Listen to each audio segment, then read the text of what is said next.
People, these are the owners of BET.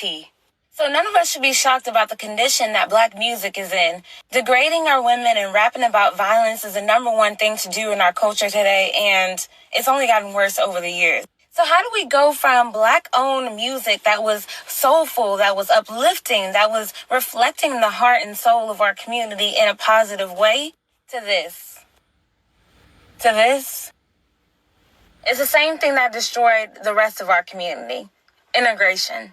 Like I said before, everything used to be black-owned. Our hair products, our clothing, and yes, our music. As we know, Motown Records was founded by Berry Gordy, and it was one of the most successful black-owned businesses and influential independent record companies in American history. But just like almost all other black-owned music companies, Berry Gordy sold his company to non-black people. And as we can see, if we're not the owners of anything we do, we can't control it. Other people are controlling the narrative for us. And so now that we don't control our own record labels, they push out the music and the agenda that they want us to see. The non-black owners of these record labels, whether you believe it or not, push out the agenda that they want black women to be seen as degrading, over-sexualized. They push out the images that they want of black men to be promoting violence. And how many of us know that these same record labels have agreements set up with the prisons in order to keep our men perpetually in the prison system and in coffins? And before y'all start, I am not saying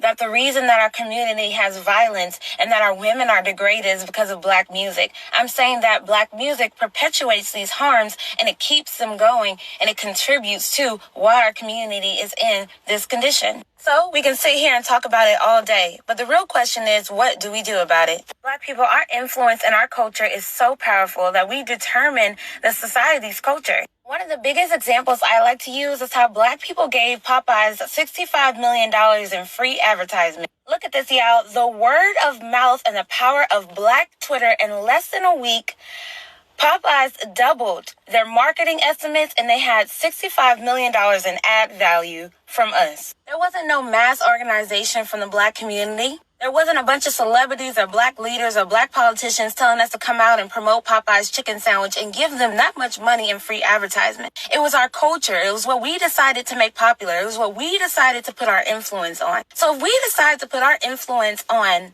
black unity, black love, black independence, and promote black love through our music, through our culture, and black ownership, we would see a change overnight. We don't have to wait for anybody. We can just change the culture and what we decide to do. We can make black-owned the new name brand. We can pull our talent and our resources and make everything black-owned again. Now let's make the Black National Treasury as popular as we made that chicken.